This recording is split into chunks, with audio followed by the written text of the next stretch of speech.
There's a vault in Switzerland you've never heard of. Inside isn't gold or diamonds, but something worth infinitely more. It's the ultimate insurance policy for the ultra-wealthy, and they're willing to kill to keep it secret.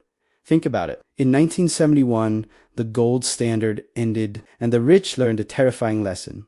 Gold is only valuable if someone else wants it. In a total collapse, it's just a shiny rock. So they started seeking true power. Not money, but control over the fundamentals of survival itself. They're buying up the location data for hidden underground water sources. They're patenting the genetic codes for drought-resistant seeds. Tech billionaires are building private nuclear reactors under their estates. They aren't just preparing, they're creating a monopoly on life. When society fractures, they won't just be rich. They'll be the new feudal lords, controlling who gets to eat, drink, and live. While we worry about our bills, they're building a new world order. Fully functional underground cities with hydroponics, air filtration, independent power, and enough supplies to last generations. Not years, generations. One of these facilities, location classified, contains a genetic seed bank more complete than the Svalbard Global Seed Vault.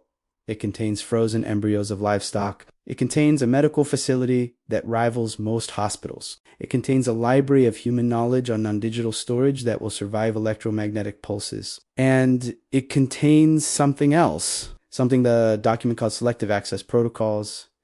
Translation, not everyone gets in. Even if you have money, even if you have connections, there's a list, a very short list. And once the doors close, they don't open again. But what you're really asking, what's burning in your mind right now, is what gives these people the right to decide who survives and who doesn't. What makes them think they can hoard the building blocks of civilization while the rest of humanity suffers?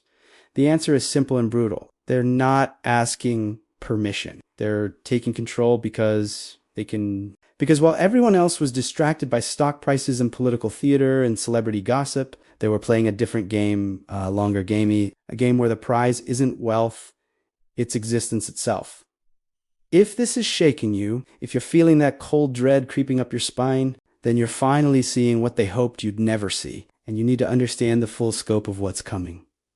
Subscribe right now, because what we're about to reveal next will change everything you thought you knew about power, survival, and the future of humanity. Let's talk about the asset that even surpasses resource control. The one thing that billionaires are hiding even from each other, the crown jewel of post-collapse insurance, information, not data, not intelligence in the traditional sense, something far more valuable, something that could rebuild civilization, or control it forever. In 2018, a mysterious project began in the mountains of Norway, not at Svalbard where the seed vault sits, somewhere else, deeper, more secure, more secret. The project was funded by 3 tech billionaires through a maze of shell companies, so complex that even forensic accountants could Ewan trace the money trail. What were they building? A digital archive unlike anything that's ever existed.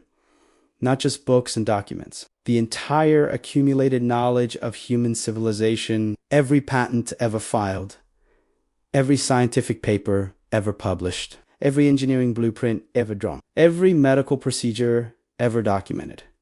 Compressed, encrypted, stored on crystalline storage media that can last millions of years without power. But here's the twist. Here's what makes this archive the ultimate power play. It's not designed to preserve knowledge for humanity. It's designed to preserve it for the few who have access. The encryption keys are distributed among exactly 27 individuals, not 26, 27. And if even one of those key holders dies without passing on their key, the entire archive becomes inaccessible forever. Think about the implications. In a world reset by collapse, whoever controls that archive controls the future. They have the blueprints for technology, the formulas for medicine, the techniques for agriculture. They could rebuild society, but only on their terms. Only for those they choose. This isn't science fiction. This isn't conspiracy theory. This is happening right now while you're watching this. And it gets worse. 3 of those 27 key holders have died in the past 18 months. 1 in a plane crash, 1 from a sudden heart attack at age 40, 1 in a freak accident involving a hiking trail they'd walked 100 times before. The other key holders aren't talking, but the pattern suggests something terrifying. They're not just hiding the archive from the public, they're hiding it from each other. They're limiting competition for control of post-collapse civilization. This is the game beyond the game. The vault beyond the vault. The asset that makes gold look like pocket change and real estate look like monopoly properties. But let me show you something even more disturbing. Something that reveals just how far this goes. In 2021, during the height of the pandemic, wealthy families began purchasing something unusual through discrete channels. Citizenship in multiple countries. Not just residency, full legal citizenship with passports, voting rights, and constitutional protections. On the surface, this seems normal. Rich people have always had multiple passports, but these weren't normal citizenship acquisitions. These were strategic placements. Countries chosen not for tax benefits or lifestyle, but for survival characteristics, access to fresh water, distance from nuclear target, stable geology, agricultural capacity, defensible borders. One financier acquired citizenships in 7 countries spanning 4 continents. Not because he wanted vacation homes, because he was creating escape routes for every possible collapse scenario.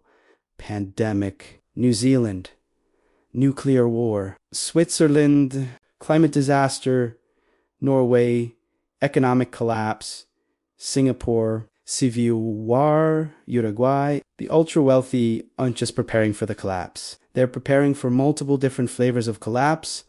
They're running simulations. They're stress testing scenarios. They're building redundancy into their survival plans that would make a doomsday prepper look casual. And they're doing it with resources you can't even imagine. One Middle Eastern sovereign wealth fund managing over $1 trillion has a dedicated division called Civilizational Continuity Planning. 23 full-time employees. Their only job, wargaming the end of the current world order and positioning their clients to not just survive, but dominate what comes next. Ever wonder what the ultra-rich know that you don't? They're spending billions preparing for scenarios they pray never happen. They're not paranoid. They're planning based on intel the public never sees. In the last 5 years, their spending on private security is up over 300%. Private bunker construction, up over 400%. They're literally buying escape routes to other countries. The numbers don't lie. They're running from something huge. If the people with all the money, resources, and information are this scared, what does that mean for the rest of us? The uncomfortable truth. Their entire system depends on you not asking questions. They're building a parallel civilization with its own water, food, and energy while telling you to trust the system. This isn't about wealth inequality. It's about survival inequality. So here's your choice. Go back to your life and pretend everything is fine. Or accept the reality that the world is shifting beneath your feet. Subscribe and hit the bell. The next video reveals the one asset they guard more than anything. What you do next could change everything.